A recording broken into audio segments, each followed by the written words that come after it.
what is it about networking events and the value of the connections made at them that insurance agents and brokers know that the rest of us don't? Stay tuned. We'll talk.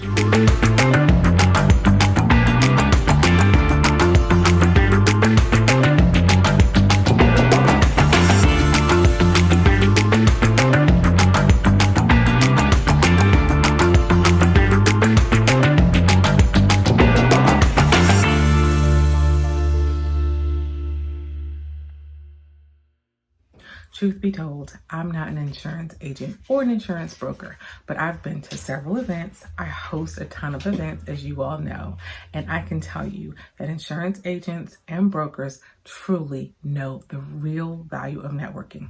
After all, networking is not dead. Networking means actually marking your calendar and showing up, sharing and providing value and getting to know the connections that you make. Not only are they making connections by attending these events, getting exposure for their business, but they're cultivating relationships that last long term. Now, yes, being an insurance agent or a broker can be lucrative. So I definitely encourage you to look into that industry if it's something that might be of interest of you. If you'd like to know someone that can help you learn more about the industry or get started, let me know down in the show notes or send me an email. I'll be sure to give you a reputable agent to connect with. But in the meantime, let's get back on task. These insurance agents and brokers are making connections. They're learning about other entrepreneurs, business owners, individuals, learning about their needs and offering products and services that provide value. In addition, they're cultivating relationships. They're not just going and sharing, they're listening. They're listening to what the other person's business is and exchanging referrals with them. That's what networking is all about. So, before you say that networking is dead, I want you to think about the insurance agent or the insurance broker in your life. Or think about the one that I'm going to introduce you to next. They take full advantage of all the opportunities out there to learn about others, share their business, and grow their network. Today's entrepreneur is Rob Holland. He's going to tell you all about his business, who he benefits, and why you should connect with him.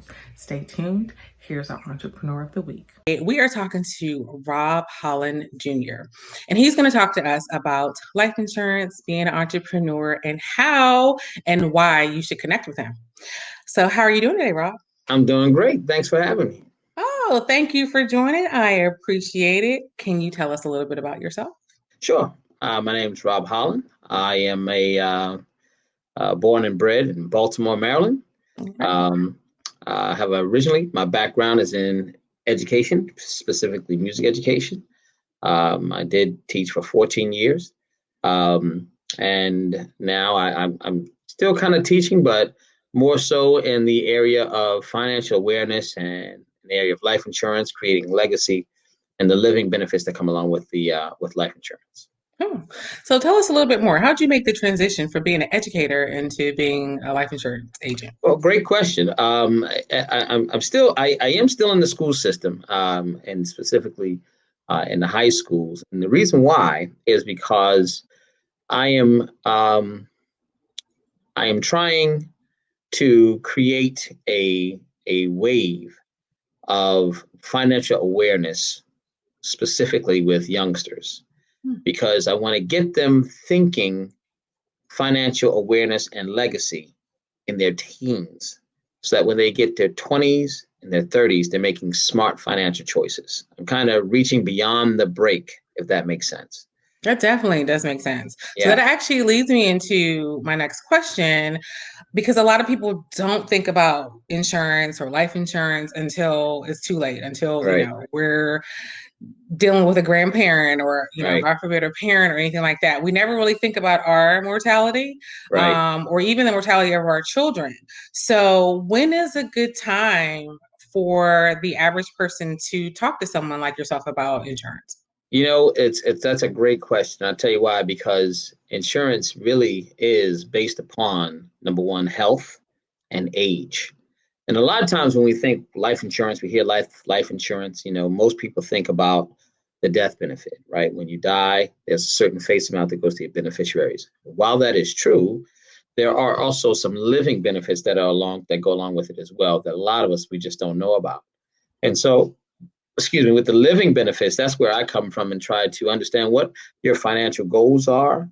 What is that you want to do in the next 5 years, next 10 years? Where do you want to be financially? Have you planned for retirement? And then how can we put a vehicle together through a life insurance vehicle, a whole life insurance vehicle that has some cash accumulation that you now can experience some of the living benefits that go along with it, as well as having some death benefits that then could create a legacy for your posterity or your descendants. Okay, that makes sense. And just speaking personally, I know from my experience, I have grandparents that are in their 90s. Right. You know, thanks to good genes and God, because everybody can't necessarily say that, but I Right. can say from personal experience that, from the policies that they had, it is very beneficial. My Yes. grandmother makes it very clear that when she's writing us checks for birthday, for Christmas, it's coming from the benefits from her life insurance policy. Exactly right. That's exactly. So that's good to know. Yeah, and a lot of people don't understand that. It's here's an interesting fact. It's something we should all think about. Because a lot of times when we think about the Black community, we think about the poverty and being impoverished, dilapidated neighborhoods. And while that all is true, okay, one thing I would ask you to think about is this: when a Korean comes into town and he opens up a business, maybe it's a corner store, where does he open it up? Typically in a Black neighborhood. Mm-hmm. If a Chinese person comes and open up a cleaners, where do they open it up? In a Black neighborhood. The Pakistanis open up corner store or 7-Elevens, Black neighborhoods. Most of your Jewish community, right? They are over the sports and entertainment, but their product that they sell, African Americans. Mm-hmm. So it's something about the African American community that allows every other community to profit. And then, so I would ask then, if every other community profits off of the African American community, then what does that mean about the African American community? Good question. We must have money. Exactly. So the question is, why is it then do we still live in dilapidated neighborhoods? It's because while we have the money, what we don't have is the education. It is the same as if I said, I'm going to buy you a Lamborghini Countach, right? $250,000 vehicle. And I'd put it in your driveway. But guess what? If you can't drive stick, you can't take advantage of that vehicle. Right. And so a lot of our African Americans, although there is money in our community, because we don't understand how to drive the financial vehicle, it is just as if we don't have the vehicle at all. But we do have a lot of money. Chris Rock put out, and I don't want to put a plug in there, but he had made an interesting point in a movie he made about 10 years ago. And he said, the African American woman in the hair industry is a $9 billion industry. And we're just talking about African American women. Right. Now, to truly understand how powerful that is, you must understand what $9 billion represents. $1 billion is 1,000 millions. So you're telling me that we can make 1,000 people millionaires with $1 billion, which means that we can make 9,000 people millionaires with $9 billion off of hair money. Wow. We're not talking about nails. We're not talking about liposuction. We're not talking about pocketbooks. We're not talking about shoes. Hair money. Okay. We can make 9,000 people millionaires off of hair money. And that was 10 years ago. That's so imagine what it is today. Imagine what it is today. Wow. Exactly. Oh my goodness. So, wow. And that's very eye-opening and thought-provoking. I mean, most people probably don't even think about it like that. Right. So kind of going along those lines, I guess the first thing that I would ask is, I need to do something. It sounds like as a community, we need to do something, but do we need a lot of money in order to get started? Are there different options? It's a great question. Well, and the thing is that again, with life insurance, right? Life insurance It's based off of two things, based off of your health and your age. Okay. This is why I talk with a lot of my high schoolers, because my goal is to get them started on something in their 20s, right? Okay. Well, right when they come out of college. Two reasons. Number one, because it's cheaper when you're younger. Mm-hmm. And two, right out of college where I started making my mistakes. Most of us. I'm trying to help them Right. not make the same mistakes that I made, right? Okay. Exactly. So as a 23-year-old, listen to this, as a 23-year-old, you can get a whole life policy for about $100,000, and it'll cost you less than $150 a month. That's nothing. That's less than a cell phone bill. That's exactly. It's less than a cell phone bill. Okay. And you may have to, let's not be, cut and dry. I understand that for some people, $150, especially coming right out of college, you may have to do some sacrificing. Okay. But when you have a thing like a vehicle, like a life insurance policy, and that's what it is, it's an income generating vehicle. What it does is while it's maturing, as you're going through your years, it's creating a cash flow for you. The key is this: the cash flow it's creating is tax free, because the monies that goes into it are monies that have already been taxed. So you put it in your budget. Now, there are other vehicles, 401ks, mutual funds, 403bs. Those are all great vehicles to have, but those are pre-taxed vehicles, which means this: the money goes in prior to it being taxed. So when it comes out, but Uncle Sam gets his cut first. Okay. However, you must understand, when it went in, it was one number. When it comes out, it's a larger number. So they get more tax. Gotcha. Now, if you think about it today, in today's dollars, tax brackets around between 30 to 36%. If you're a 20-year-old, what's the tax bracket going to be when you are retiring and you need it? Now, think about all the stimulus checks we put out. Exactly. All the bailouts we put out. People don't talk about it, but there is a war going on. Right. How are they paying for that? Tax dollars. Wow. So if you have $100,000 in there, right, in today's dollars, let's call it 36%. That's $36,000 that's going to come out before you get it. Wow. So imagine if you're a 20-year-old today, what is that number going to be 30 years from now, 40 years from now, when you need it? If you have $100,000 and the tax bracket is 46%, 47%, 50%, you're not going to be able to retire off that.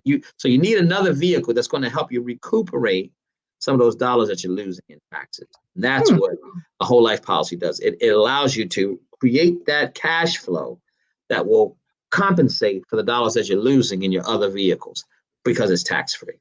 Okay. That's a pretty good summary. Thank you. So do you offer any types of like webinars or lunch and learns where you share this information? So I do. So typically what I do is all my advice and information is 100% free, right? I don't charge for my advice. I don't charge for my help. 100% free for two reasons. Number one, I don't believe in, a whole lot of people would disagree with me, but I don't believe in charging for information that is free, right? Okay. The second thing is I think that, especially my community, African American community, I think that we've been overtaxed enough, right? I don't want to be another proponent in that. And some people would disagree, and that's fine. You can do what you want, but I like to make my services and my advice and my information free to the public. So that can be done privately. It can be done in a forum like this. I can do a private forum. I can do all of that, but I don't charge. So that's a long answer to a short question. Yeah, I do offer, some seminars and things like that I can, talk with people. But I like to talk with people one-on-one, because I like to center all my discussion around whatever your goals are. Make it a little bit more personal. Okay, that makes sense. Because what you advise someone or kind of explain to someone that might be a single mom will be different than, a married lady with 15 kids and Correct. So I don't want to, it's like a doctor, right? You don't want the doctor to give you the same remedy for all diseases, right? Exactly. There's different situations that come into play, different circumstances, and all those things have to be considered. So you can't put a blanket remedy for every disease. Every disease is specific to that scenario. So that's why I like to have that one-on-one conversation to find out what's the perfect vehicle catered to exactly what your goals are. Okay, that makes sense. So long term, in terms of your business and how the impact that you make on the community, where would you want to see yourself in like 5 or 10 minutes, or excuse me, 5 or 10 years, or what change do you see happening in the community by sharing this information? You know what I like to see, and that's a great question, and thank you for asking that. Mhm. I would like to see the African American community having discussions like this at every dinner table in the country, right? Okay. Because you think about it like this. Tia, think about this. Now, the company I'm working with have been in business for 175 years, right? Oh, You think about that since 1845. Let's look at that. wow. My parents didn't talk about it with me. I'm a Gen Xer, right? Mm-hmm. My parents didn't talk about me, talk about it with me. So that's one generation gone. Their parents didn't talk about it with them. They are, the baby boomers, right? That's my parents. Their parents didn't talk about it. Those were the post World War II, right? Mm-hmm. Their parents didn't talk about it. They were the Jim Crow, and their parents didn't talk about it. They were slaves. So that's 5 generations where this discussion has not been taking place. Now, my generation now has kids. Those are the millennials. Mm-hmm. And now some of those kids have kids. And those are the Gen Zs. So now we're on generation 7. Mm-hmm. And nobody's talking about this stuff. But the people who I deal with have been doing it for 175 years. That means that there's communities out there that have a 175-year head start on the Yeah. African American community, right? Wow. So if I Okay. can do nothing but just get people to start talking about this at the dinner tables and talking about it at a time when we still have time to do something about it, and I've accomplished my task, right? Wow. That makes sense. Yeah, because I mean, I know I think about where I could be if I had a policy, like you said, out of college. You know, the Out of first thing you college. do when you go to college is they say, here's a credit card application, but no one ever gives you, like you said, that financial literacy and that financial foundation or knowledge. So that is Exactly definitely right. true, which is why I ended up with a credit card and a whole bunch of debt, but that's neither That's here nor exactly right. yeah. So Right. Exactly good right. point. Okay, Yeah. definitely. So let's switch a little bit, excuse me, and to the entrepreneurial side of things, especially because you made that transition Yeah. Successfully from becoming from being an educator to be working in life insurance. Right. What is one challenge that you've had to overcome to make that transition? Yeah. So that's another great question. Being an entrepreneur is can be a blessing and a curse, right? Because you have to be self-motivating. You have to be there's nobody that's going to tell you to get up in the morning. There's nobody that's there that's going to tell you um, get this done. That is based upon your internal drive alone, right? Right. The one thing that I would tell the entrepreneurs out there that are listening is this.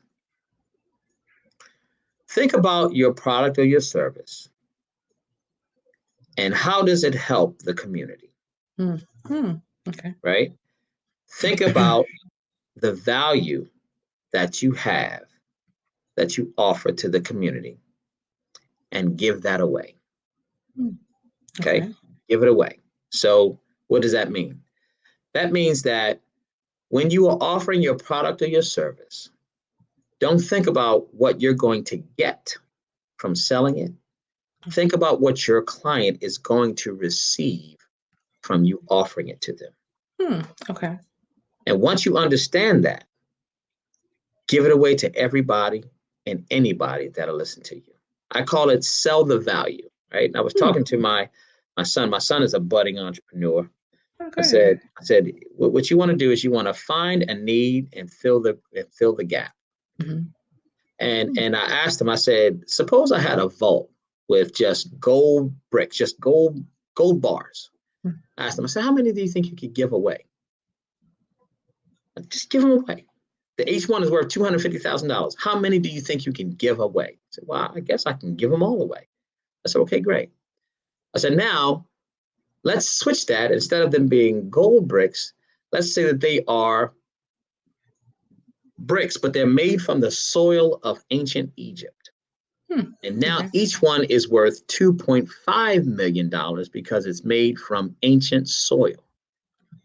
How many could you sell for $10? I said, well, I don't know, because they don't know that it's ancient soil. I said, exactly.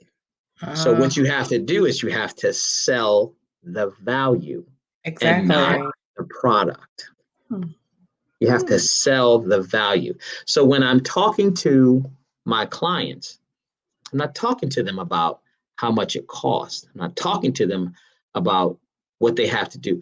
My thing is, how does this create a value for you and your family? And now the question is, well, how much is too much for your family? Okay. How much is, let's say, for instance, if it's $200, let's call it $200, but it's going to create a financial vehicle that's going to outlive you. And now your family has generational wealth. Is $200 too much for that? No, that's right. That for your family and changing. Yeah. So when I talk to my entrepreneurs, I would find the value, because everything has value. You know, if a guy can sell a painted rock and call it a pet rock, become a millionaire. Right. You know, if a guy can sell chocolate chip cookies in the middle of a food depression and a financial downturn, look at all the people that became successful in the face of disparity. Everything was against them. Right.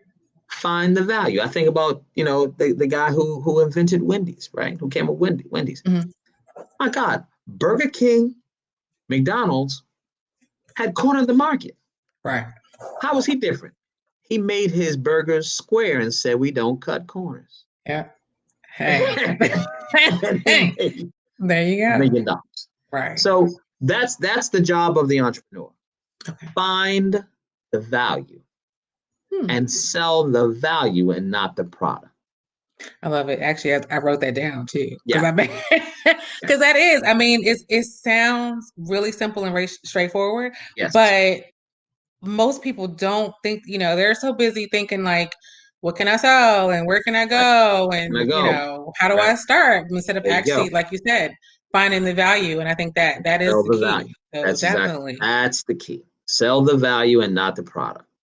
So in addition to speaking to your son about selling the value, do you actually, if anyone else listens to this or they know someone that might be interested in getting into, life insurance and becoming an agent and doing some research, are you open to talking to people about that opportunity? Absolutely. Okay, great. Absolutely. Okay. I'm always open to discuss, and even if it's a matter of just, they have questions on what does it take to be in the life insurance industry. Sure, I'm always open to have that discussion. It's a great opportunity for people who are self-driven, self-motivated, who want to help a lot of people, right? Yeah, okay.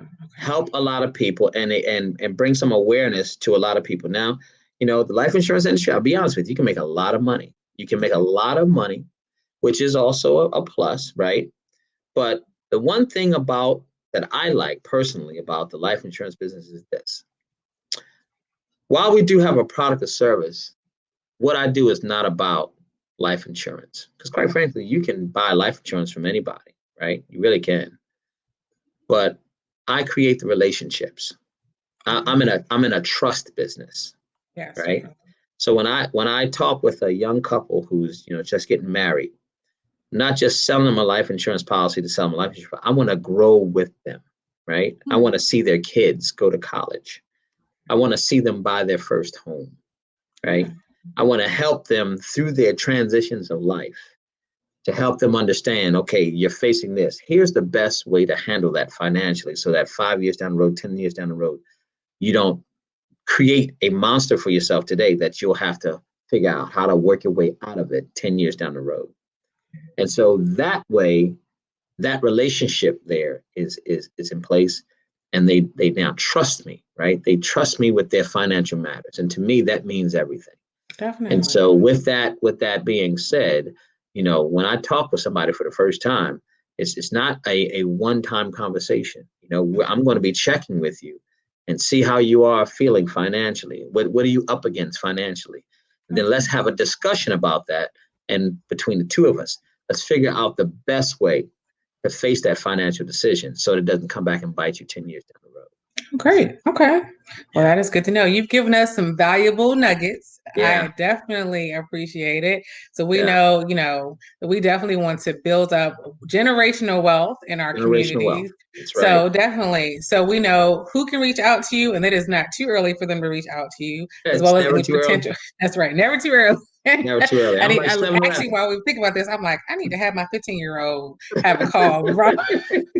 Schedule a call with Rob, because she doesn't understand how money works, even just, day to day.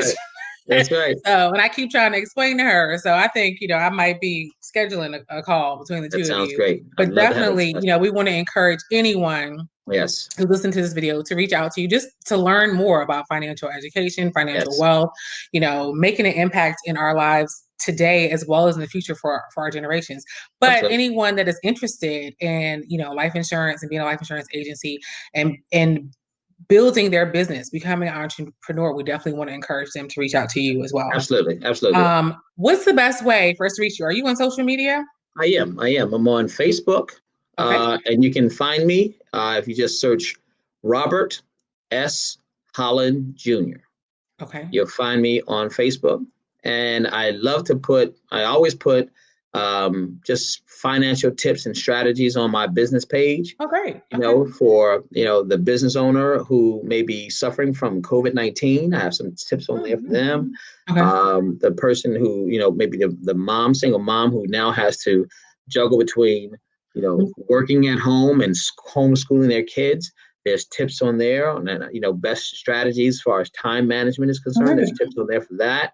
There's just a bunch of tips, and I keep it updated every week. Just things to think about, articles, strategies, so that can make your life much easier. So I'm on social media, but they can always call me on my cell phone. Is it okay if I leave a cell phone number? You can, or if you want, I don't know if you want to post it underneath, but if you're comfortable with, you can, whichever. Sure. I'll put it in the chat. I can reach that 443. Okay. 85. Hold on, let me see. I say you can't type and talk. Huh? Right. 443 857 9480. Once again, that's 443 857 9480. Okay. And we'll make sure that we post your phone number as well as a link to your Facebook page. Yes. So that everyone can find you. And is there anything else you want to share with us before we end our interview today? It has been a pleasure speaking with you. I love talking, business and life insurance and entrepreneurship. I love it. And I really do appreciate the opportunity to speak with you. I would just encourage everyone to, let's just have a discussion. Nothing is you're not committing to anything.